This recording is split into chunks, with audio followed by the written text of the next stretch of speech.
For over 75 years, it has been the bedrock of Western security, an alliance built on a single ironclad promise. But what happens if its most powerful member just up and leaves? You know, this used to be a pretty wild what-if scenario, but now it's a serious question people are asking. So what would actually happen to the alliance, to Europe, and to global stability if the United States decided it was out? Let's really get into it, starting with what America brings to the table right now. Okay, so before we can even talk about the US leaving, we've got to understand just how huge its role is. We're not talking about just any member here. The US is, for all intents and purposes, the cornerstone of the whole thing. So the core of NATO, the absolute heart of it, is this one big promise. Article 5. It's a super simple idea, right? An attack on one is an attack on all. It's kept the peace in Europe for decades. But, let's be real, the reason that promise has teeth is because everyone knows it's backed by the incredible military might of the United States. And if you want to see that in black and white, just follow the money. I mean, look at this. The US foots the bill for about 70% of all defense spending in NATO. The other 31 countries, they cover the remaining 30% combined. That's a staggering number, and it really shows you who's carrying the financial weight. But hey, it's not just about the cash. Not by a long shot. The US brings some very special tools to the party. Things that European allies just don't have on the same level. I'm talking about the heavy-duty stuff. Strategic airlift to move troops and gear across the globe, the satellite intelligence, the eyes in the sky, the ultimate guarantee of the nuclear deterrent, and the massive global command structure needed to make it all work together seamlessly. And that's a whole lot of capability, which is exactly why the idea of the US leaving is such a big deal. By the way, if you're finding this kind of breakdown useful, do us a favor and hit that subscribe button. It helps us keep making more explainers just like this one. All right, so let's play this out. The US is out, what happens? I mean, what really changes from day one?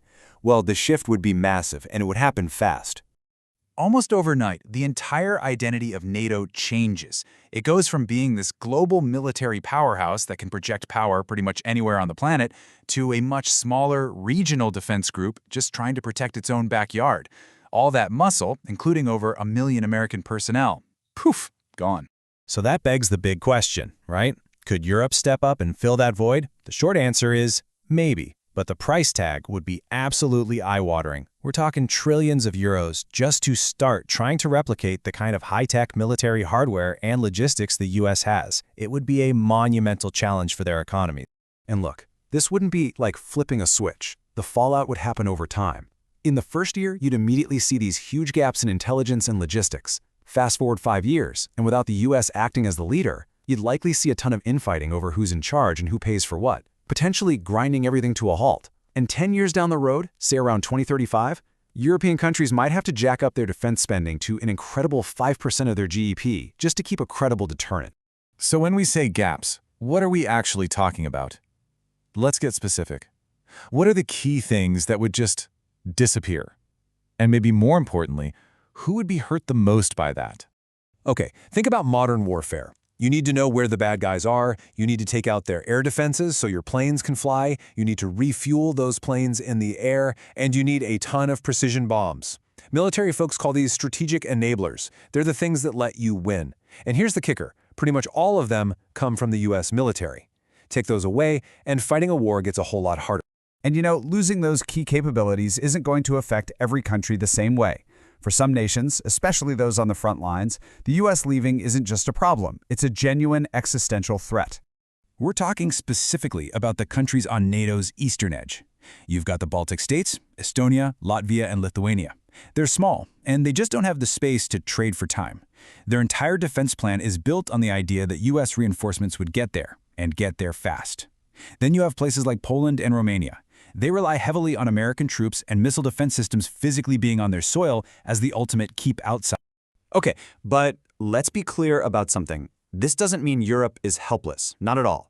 Without the US, the other allies would absolutely have to step up their game. And believe me, many of them have some very serious military power. You'd see a new core of the alliance really form around a few key players. You've got the United Kingdom and France, both with their own independent nuclear weapons and the ability to send troops around the world. Then there's Germany, the economic engine of Europe, which would have to become the logistical and financial backbone. And you can't forget a country like Poland, which has become a massive land power, pouring over 4% of its GDP into defense. So, yeah, these are powerful countries. But even if you add all their strengths together, the hard truth is this: they just can't match the sheer size, the technological superiority, and the global reach of the United States military. The hole left behind would be just too big to fill, at least not for a very long time. So where does that leave us? What's the bottom line for the future? Well, a NATO without the United States isn't science fiction anymore, but it would be a completely different beast, and a much weaker one. I think one geopolitical analysis really nailed it. The quote goes something like this: "A NATO without the US would still exist, but it would be poorer, more fragmented, less credible militarily, and far less global in influence. Basically, it becomes a regional club. Its power to deter enemies is seriously damaged, and its voice on the world stage gets a whole lot quieter."